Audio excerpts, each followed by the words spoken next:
Bonjour mes chers amis, comme tous les week-ends, ma vidéo pour l'Ukraine.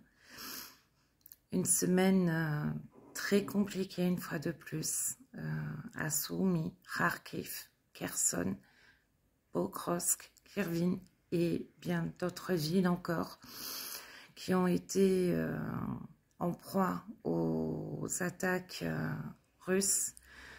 Nous sommes le week-end pascal. Je sais qu'en Ukraine, pour les chrétiens, cette fête a une connotation bien plus forte que chez nous en Europe de l'Ouest, notamment avec la bénédiction des paniers pascals à l'église. Des craintes, bien évidemment, on peut qu'en avoir. Compte tenu de ce qu'ont fait les Russes à Soumy lors des rameaux.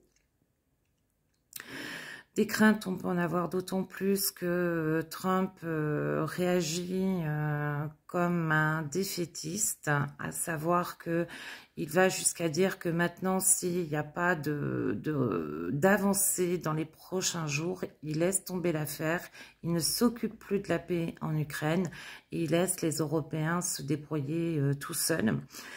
Les Européens qui sont de retour un petit peu sur la scène diplomatique avec la réunion qu'il y a eu à Paris,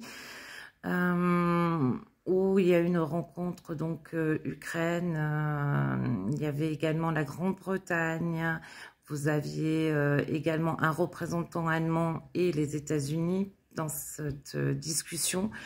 Mais bon, discuter c'est bien, agir c'est autre chose. Je voudrais également avoir une pensée toute particulière pour une jeune femme qui est décédée et dont l'enterrement a eu lieu hier. Il s'agit d'une amie d'amis en Ukraine. Donc les amis de mes amis sont mes amis. Cette jeune femme est morte au combat et elle laisse une enfant orpheline.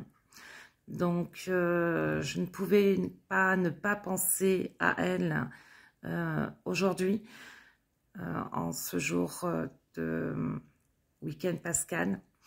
Et j'ai une pensée aussi pour tous les autres soldats qui sont tombés sur le front, pour les civils, les enfants. Ces enfants où on commence à essayer de bouger également et de faire comprendre qu'il y a des enfants déportés. Il y a une initiative de Madame Zelenska, la femme du président, Bring Kids Back. Voilà, il y a des choses qui veulent bouger, il y a des choses qui veulent avancer. Cependant, les choses ne vont pas assez vite pour un peuple qui souffre déjà depuis 2014 et qui, depuis 3 ans, n'a de cesse de se battre et de faire front et de faire face à ces bombardements de tous les jours, sachant que ces bombardements deviennent de plus en plus uniques avec l'utilisation de gaz lacrymogène dans les bombes et également de bombes à sous-munitions.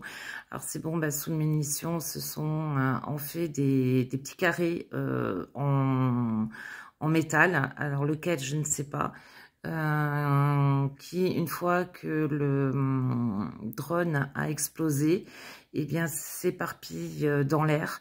Et avec la vitesse de la descente plus la vitesse du drone, eh bien ce sont de véritables boulets qui reçoivent donc les victimes.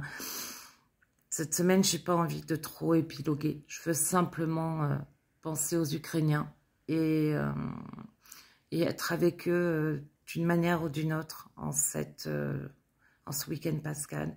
Penser à toutes ces familles, à tous ces enfants. Slava Ukraini, Heroyam Slava.